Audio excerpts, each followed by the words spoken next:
What's going on, guys? Hey, listen, this is a fragrance from the house of Like85. I've never even heard of this house, so this is going to be a brand new review. Strap up. Let's go for that ride. Okay, dinner for two. I watch that head move side to side as I let the sin into the room. You are on time, let's connect minds. Trying to get into a mood. We gon' be fine. Close up the blinds, no rush. Finish the food. All right, welcome to the Scent Bubble. I'm your host for the afternoon.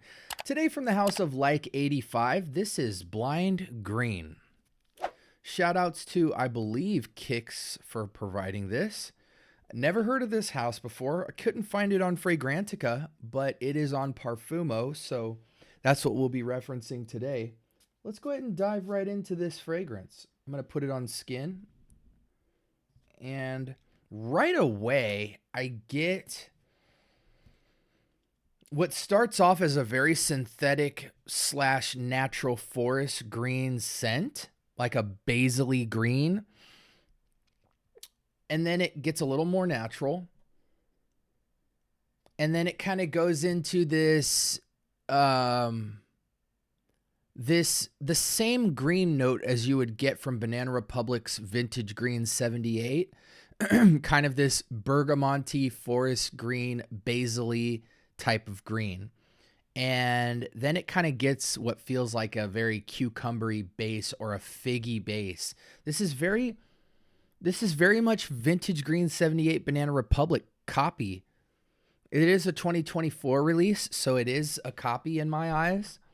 It's a little bit more natural than Vintage Green 78, which ironically, it's from a house called Like85.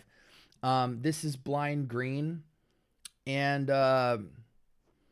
man, I get like a green note, like a apple type of a green apple, a green note, a basil note, and I feel like figs back there. I wouldn't be surprised. On skin, so the overall vibe of this is kind of this basil-y, cucumbery hairspray, or this basil-y, cucumbery conditioner for women. It does have quite a bergamot backbone. That's all I really have for you. Let's go to the Parfumo window and see what we're dealing with here. Okay. So Egyptian basil, bergamot. Wow. I was like spot on with this. Egyptian basil, Italian bergamot, Italian spearmint. That's very light. Juniper, berry, cypress, I do get that. Narcissus, tarragon, white cedarwood, and wild fig. So it's very, very similar to Vintage Green 78, to the point where I feel like, is there a performance score here? Dang, I wish I could see the performance. It does dry onto skin with a lot more like tarragon, bergamot, cypress. And the basil kind of fades as a backbone character. Same with the fig. It's got more of this like tart green spearminty experience. It's not super spearminty. What does this go for? Let's see if we can get a price. $100. Ah, guys. Okay, let's wrap this up. So here's my thinking, guys. $100 for 100 ml.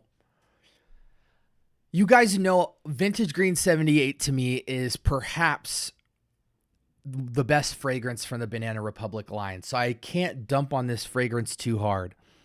But to charge $100 when it is maybe only 10% better than Vintage Green 78, but almost entirely identical, I have to tell you to just get 150 ml of Vintage Green 78 for like $25 and just shotgun the heck out of that fragrance. Because yeah, you might only get 3-4 hours out of it, but you have 150 ml and you only spent $25.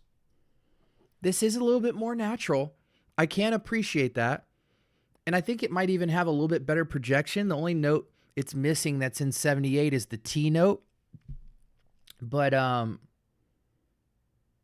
Yeah, I just can't justify $100. I mean, $100 is a fair price, but only if Vintage Green 78 didn't exist. If you're a fan of, this is kind of like the same weight of fragrance as like a Blue Talisman, but in a very greenly Lafayette Street type of feel. More so greenly, so like Aether. This would be like Aether, but a lot more cypress, bergamot, and fig, obviously. But yeah, if you're a fan of that type of fragrance, you'd really love this. As a fragrance, I give it about an 8 because it's just above average. It's a solid utility fragrance, everyday fun wear, casual. I don't really know about upscale casual. It's a little too playful, a little too reminiscent of a shampoo vibe.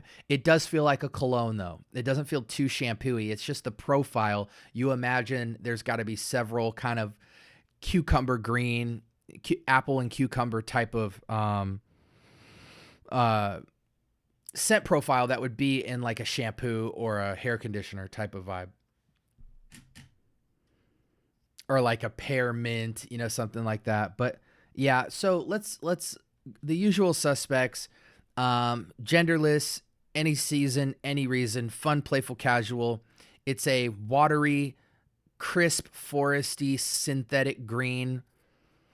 It's heavy on the bergamot, the cypress, the fig, the like this green apple note. It's super basily in the opening, and then the basil kind of tucks off to more like 20% of the fragrance in the backbone. I love when basil's in a fragrance. But yeah, this is just, I think it's feminine leaning, just the tiniest bit. It's mostly perfectly unisex though. Yeah, and it's just a slightly 10% more natural version of Vintage Green 78.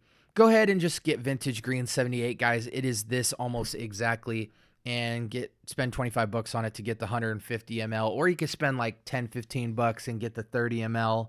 But if you like this type of scent profile, you would be wearing this almost every day. So that's why I tend to just say, hey, spend an extra 10 bucks, get a giant bottle and call it a day. Greenly and Aether would be an upgrade to this scent profile by just a hair because it's a little bit more natural, but still in the synthetic vein. But if you're trying to be price conscious, Vintage Green 78 will be more than enough fragrance for you. Like, comment, and subscribe. More importantly, turn on the notification bell. I drop episodes every single day. And if you're into fragrance content of all price points, types, and tricks and tips and all that good stuff, this is where you want to be. Again, this was from the house of Like85, and it was Blind Green. And yeah, I give it an 8, but Vintage Green, I also give a solid 8 as well. And I think no matter if you're a niche head or price conscious or whatever, this isn't really giving you much more to justify that price increase, to be honest. I think you either get Vintage Green 78, and if you do have the money and want to go up, you might go to like a Greenlee or a Lafayette Street and call it a day. Even like a Lamensite, but I think at that point it's a more tart, sour of a fragrance. So yeah, it's cute what they did. They made it more projective, but it's not worth an extra $70 price hike, in my honest opinion. Okay, guys. Hope you have a blessed rest of your week. Until next time. Peace.